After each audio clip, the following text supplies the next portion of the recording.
I'm going to show you how to remove the wheel hub on a BMW 4.4, and this is a 2000.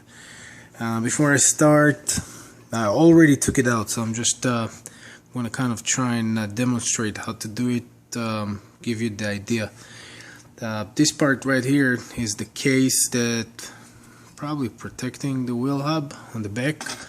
I didn't find any other way to take the wheel hub out without cutting that piece right here. So I cut it out, removed it, then I was able to go to Harbor Freight and buy this tool right here that pulls out wheel hubs. I'm sure you can use it for a lot of other things. So I'll show you how I put it on the back and how I was able to push the wheel hub back out. I took that tool that I showed you and I put it behind the wheel hub after I took that piece out. And then you lock both nuts on both sides. Make sure it's tight on the back, but not too tight. You don't have to, you can tighten it with your hands. You don't have to use any tool or anything to tie that. You tie it around the back of the wheel hub. After it's tight, you'll see that you don't have a whole lot of space here. And then what I did, I took 2 lug nuts. You can do it with 2, 3. You can use with 4 if you want. And I started to screw them back, and they will go from the back side of the lug nut of the wheel hub. And what they're going to do, they're going to start and push against this tool. Basically all this tool is doing is giving you support on the back to push the wheel hub towards you.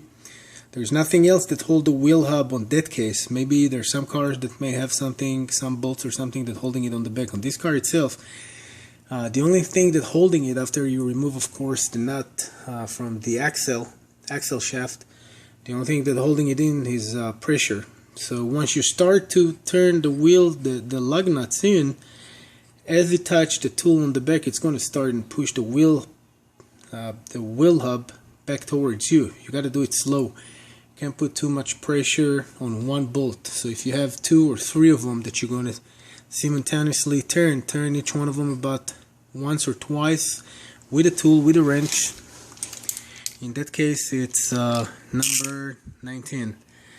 And then you just go and you turn it a couple of times every time and go to the other one. Now what happened, as you can see, the thread that left is not very long.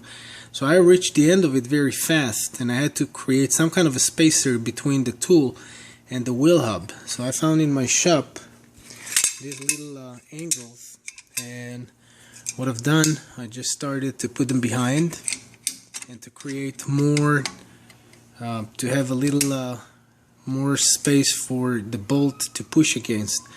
Otherwise what would happen is the lug nut will go all the way in, and I wouldn't have enough place to push it out. So I used this one. I had a bunch of them, and I put 2 behind each one of the lug nuts, and that way I was able to push it until the hub came completely loose. Oh, that's exactly what happened when I was working. Came completely loose and fell out.